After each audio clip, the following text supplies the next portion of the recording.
Sejam todos bem-vindos, alunos, professores e avaliadores. Nesse projeto abordaremos uma ideia antiga para a natureza, mas aperfeiçoada pela engenharia e a tecnologia.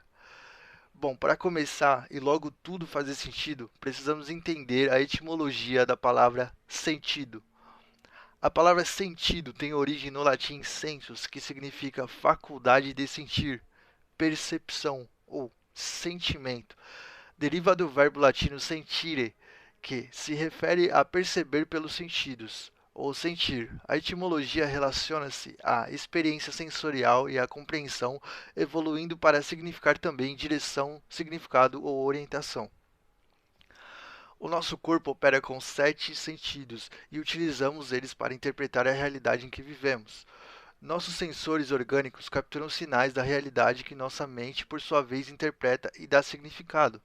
Por exemplo, os nossos olhos captam imagens, o nosso aparelho auditivo capta o som, e o nosso tato capta diversos tipos de informações, como temperatura e textura, entre outros. Bom, isso nos ajuda a dar um sentido e nos guiar pelo mundo que vivemos.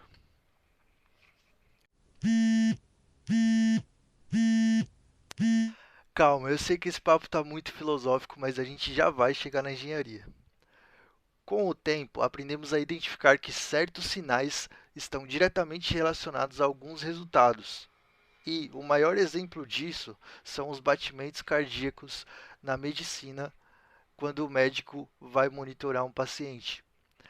Na medicina, aprendemos que monitorar o batimento cardíaco é fundamental para definir se o sistema cardiovascular opera normalmente ou se há algum sintoma ou, pior, um problema.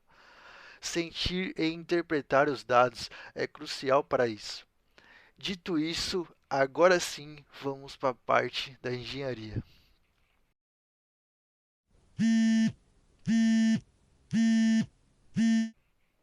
Baseado nessa ciência dos sentidos, temos os sensores, e com isso resolvemos atuar em uma ideia que chegou até nós através de um de nossos integrantes. É possível prever quando uma embarcação vai quebrar? Será possível? Bom, com tudo que falamos até agora, acho que faz algum sentido a ideia de identificar sinais e interpretá-los. Fizemos isso utilizando sensores, afinal, a máquina também tem um sistema cíclico. E assim como um médico, se aprendermos como é a vibração de um coração bom, podemos identificar os sinais do bom funcionamento do motor e monitorar para identificar quando houver uma mudança nesse ritmo. Dessa forma, poderemos fazer uma previsão de manutenção quando o motor começar a emitir esses sinais.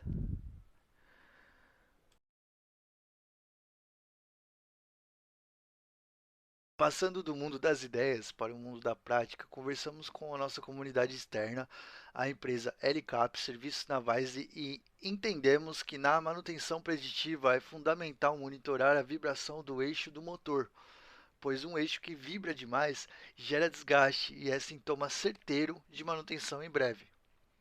As manutenções em embarcações exigem tempo e logística, e isso, como sabemos, pode custar caro. E como minha avó dizia, é melhor prevenir do que remediar. Baseado no que minha avó dizia, brincadeira. Baseado no conceito de manutenção preditiva, utilizando o Arduino e um sensor piezoelétrico, uma protoboard e mais alguns componentes, criamos um sistema baseado em Python, SQLite, FastAPI e JS, capaz de monitorar os sinais de vibrações captados pelo sensor e a placa, armazenando num banco de dados, criando um arquivo CSV e depois interpretando em um gráfico. Depois de realizar a montagem do sensor e a conexão com o Arduino através da protoboard, iniciamos a elaboração do código na IDE do Arduino. Esse código ficará armazenado na memória do Arduino. O código lê a intensidade da vibração captada pelo sensor piezo, processa esses dados para encontrar o pico máximo e a média das vibrações em um intervalo de 1 segundo, enviando esses valores para o monitor serial. Ele guarda o maior valor encontrado, soma todas as leituras e conta quantas foram feitas para calcular a média depois.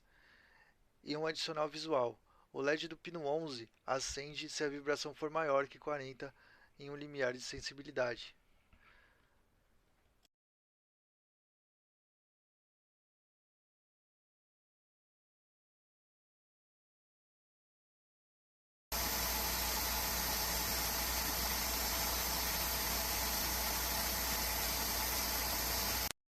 Pronto, depois de configurar o sensor por completo, passamos para a interface gráfica. Optamos por utilizar a linguagem Python e o framework Streamlit, que é prático para visualização de gráficos em tempo real. O nosso back-end em Python acessa as informações do serial captadas pelo Arduino e grava em um arquivo CSV no nosso banco de dados SQLite. Por último, uma interface web em JavaScript transforma em gráfico o arquivo gerado e analisa a tendência das últimas 5 análises realizadas, retornando dados e comparando os arquivos e dizendo se houve aumento e, se sim, qual a porcentagem. Bom, basicamente isso será um apoio efetivo na tomada de decisão, afinal é melhor prevenir do que remediar.